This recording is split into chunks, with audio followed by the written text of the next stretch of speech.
Hello, good morning to everyone. आप सभी लोग कैसे हैं? आई होप आप सभी लोग बहुत अच्छे होंगे, है ना। तो चलिए हम अपना नेक्स्ट लेक्चर डिस्कस करते हैं जो हमारा इंडस्ट्री का चल रहा है। तो आज के लेक्चर में कुछ फैक्ट्स ही रहेंगे क्योंकि जो हमारा समझने वाला पोर्शन था जो कि इंस्टीट्यूशंस वगैरह थे और कौन कौन से सेक्टर में इंडस्ट्री इस्टेब्लिश हैं वो था, है ना। तो आज इसमें हम कुछ इंडस्ट्री एंड उनकी लोकेशन और उनका फॉर्मेशन डे जो भी डेट है उसको पढ़ेंगे, राइट। तो चलिए आप लोग बने रहिएगा वीडियो में, है ना। तो institutes for development of MP industries, MP की इंडस्ट्रीज को डेवलप करने के लिए जो हमारी एमपी गवर्नमेंट है उसने कुछ इंस्टीट्यूशंस बनाए हैं जिससे कि जो रूल्स एंड रेगुलेशंस हैं उसकी फैसिलिटी जो इंडस्ट्रीज हैं उनको मिलती रहे, है ना। तो उसके लिए ट्राइफेक्ट, जिसके बारे में हमने पढ़ा था, ट्रेड एंड इन्वेस्टमेंट फैसिलिटेशन जो कॉरपोरेशन है ना, जिसे हम ट्राइफेक्ट बोलते हैं, तो उसका इस्टेब्लिशमेंट किया गया जिससे कि जो सिंगल विंडो क्लियरेंस मिलता रहे इंडस्ट्रीज को इस्टेब्लिश करने के लिए। मतलब कि उन जो लोग इंडस्ट्री को इस्टेब्लिश करना चाहते हैं उन्हें जो सारी फैसिलिटी हैं, जो क्लियरेंस की जो भी वेरिफिकेशन करना है, जो भी इन्वायरमेंट जो डिपार्टमेंट है या टैक्स डिपार्टमेंट है, जो भी जिन जिन डिपार्टमेंट से उसको परमिशन लेनी है वो उसको इजीली मिलती रहे, है ना। तो ट्राइफेक्ट को बनाया गया, है ना।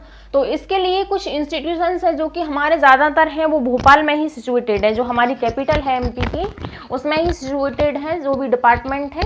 तो MP khadi and village industries board बनाया गया जो कि खादी एंड जो विलेज इंडस्ट्रीज रहती है, खादी का कपड़ा जहाँ पर बनाया जाता है ना, तो वो बोर्ड इस्टेब्लिश किया गया 1960 में और जो कि हमारे भोपाल में है अभी प्रेजेंट में।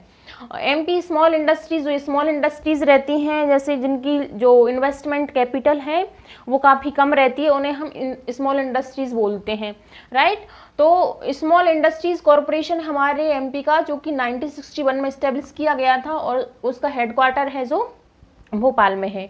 एमपी इंडस्ट्रियल डेवलपमेंट कॉरपोरेशन है ना, तो एमपी इंडस्ट्री डेवलपमेंट कॉरपोरेशन है 1965 में इसको इस्टेब्लिश किया गया था और इसका हेडक्वार्टर है वो है भोपाल में, right. MP state industries corporation, MP state industries corporation 1969 में फॉर्म किया गया था और जो कि इस्टेब्लिश है भोपाल में। MP textile industries corporation, MP textile corporation जो टेक्सटाइल मतलब कि जो भी कपड़ा बनाने का जो भी उद्योग है, कपड़ा बनाने से रिलेटेड इंडस्ट्रीज है उनको हम बोल देते हैं टेक्सटाइल इंडस्ट्रीज, जो कि 1970 में इस्टेब्लिश किया गया था और जो कि इंदौर में है, राइट। तो ज़्यादातर हेडक्वार्टर हमें देखने को मिलते हैं वो भोपाल में। अगर कोई डिफरेंट होता है तो उसका हमें नाम याद करना बहुत ज़्यादा ज़रूरी हो जाता है ना। तो एमपी टेक्सटाइल इंडस्ट्रीज कॉरपोरेशन है जो कि इंदौर में है। एमपी हैंडीक्राफ्ट बोर्ड 1972 में इस्टेब्लिश किया गया था जो कि भोपाल में। हैंडीक्राफ्ट यानी जो हाथ से बनने वाली कुछ चीज़ें, क्राफ्ट जैसे कि पॉट वगैरह है ना, जो हाथ से बनी हुई चीज़ें रहती हैं और खिलौने रहते हैं, टॉयज़ वगैरह, उन्हें हैंडीक्राफ्ट बोलते हैं, राइट। देन है एमपी हैंडलूम डायरेक्टरेट 1976 में इसको इस्टेब्लिश किया गया था और इसका हेडक्वार्टर है वो है भोपाल में। MP handloom and craft development corporation है जो कि 1981 में इस्टेब्लिश किया गया था और इसका हेडक्वार्टर भी भोपाल में है। एमपी एग्रो इंडस्ट्रीज कॉरपोरेशन जो कि एग्रीकल्चर से रिलेटेड जो प्रोडक्ट निकलते हैं, फिनिश्ड गुड बनाते हैं हम उनसे, जैसे कि वीट से ब्रेड और पोटैटो से potato chips and other products जो भी बनते हैं, तो एमपी एग्रो इंडस्ट्रीज कॉरपोरेशन है भोपाल में, राइट, भोपाल में।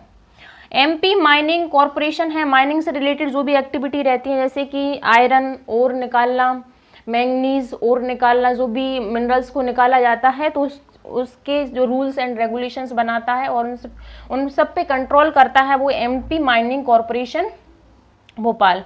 एमपी फाइनेंस कॉरपोरेशन इंदौर में है, तो ये चीज़ ध्यान रखिएगा, एमपी फाइनेंस कॉरपोरेशन है जो कि इंदौर में है। फाइनेंस से रिलेटेड जो भी एक्टिविटीज़ रहती हैं, जो भी इशूज़ रहते हैं मनी से रिलेटेड, है ना, उन सब से रिलेटेड जो कॉरपोरेशन है वो है इंदौर में, है ना। तो ये हमारे कुछ एमपी के इंस्टीट्यूशंस जहाँ पर जो फैसिलिटी है क्लियरेंस की, वेरिफिकेशन की, रूल्स एंड रेगुलेशंस को फॉर्म करने की, वो हमारी सिचुएटेड है। तो ज़्यादातर हम देखेंगे कि भोपाल में है, लेकिन कुछ जो डिफरेंट होते हैं जैसे कि इंदौर में किसी का हेडक्वार्टर है या अदर प्लेस पर, तो उन चीज़ों को याद रखना बहुत ज़्यादा ज़रूरी हो जाता है, right.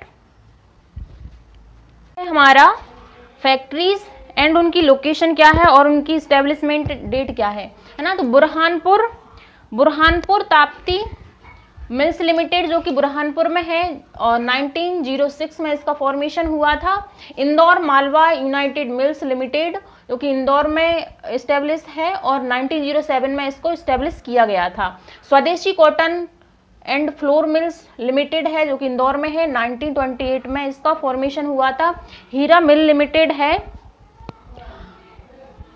Mill limited Agra road पर है जो कि उज्जैन में है ना, 1934 में इसका इस्टेब्लिशमेंट हुआ था।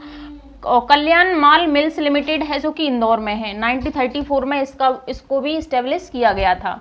The new Bhopal textile limited Bhopal में है जो कि 1938 में इसको इस्टेब्लिश किया गया था। गवर्नमेंट ऑर्डिनेंस फैक्ट्री खामरिया जो कि जबलपुर में है, 1943 में इसको इस्टेब्लिश किया था। National news print and paper Nepanagar में है ना। तो ये चीज़ बहुत ध्यान रखिएगा, national news print and paper जो कि नेपानगर में है, 1955 में इसको इस्टेब्लिश किया गया था। गन कैरेज फैक्ट्री जबलपुर में है, 1943 में इसको इस्टेब्लिश किया गया था। Government post and telegraph workshop जो कि जबलपुर में है, 1948 में इसको इस्टेब्लिश किया गया था। हैवी व्हीकल फैक्ट्री जबलपुर में है और रेलवे कोच फैक्ट्री भोपाल में है, 1960 में इसको इस्टेब्लिश किया था। भारत हैवी इलेक्ट्रिकल्स लिमिटेड जो कि भोपाल में है, 1960 में इसको इस्टेब्लिश किया था। Cotton seed solvent extraction plant जो कि उज्जैन में है, 1963 में इसको इस्टेब्लिश किया था।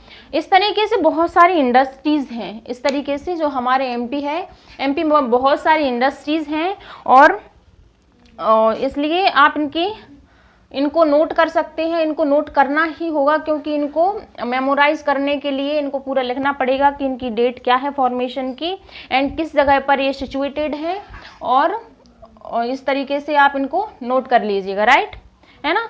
तो इस तरीके से जो हमारी इंडस्ट्रीज़ हैं, और भी बहुत सारी इंडस्ट्रीज़ हैं इनके अलावा, तो वो आप पढ़ सकते हैं। अगर आप गूगल पर डालेंगे इंडस्ट्रीज़ हमारे जो एमपी की, तो उसमें आ जाएगा, है ना। बहुत सारी इंडस्ट्रीज़ हैं, ये कुछ इंडस्ट्रीज़ हैं मैंने मेन बताई हैं, और मैंने इस वीडियो में इंस्टीट्यूशंस बताए हैं जो कि जो प्रोजेक्ट की क्लियरेंस के लिए इस्टेब्लिश किए गए, है ना। तो इस वीडियो में हम इतना ही रखते हैं। इसके बाद जो वीडियो आएगी, जो इकोनॉमी वाला पार्ट जो बचा है, वो है जो हमारा इलेक्ट्रिसिटी एंड जो पावर वाला पार्ट है ना। इसके बाद हमारी जो इकोनॉमी है एमपी की, वो फिनिश हो जाएगी, है ना। तो आपको अगर वीडियो अच्छी लगती है तो लाइक कीजिए, शेयर कीजिए एंड कमेंट कीजिएगा, है ना। तो चलिए आज के लिए इतना ही। Thank you to all of you.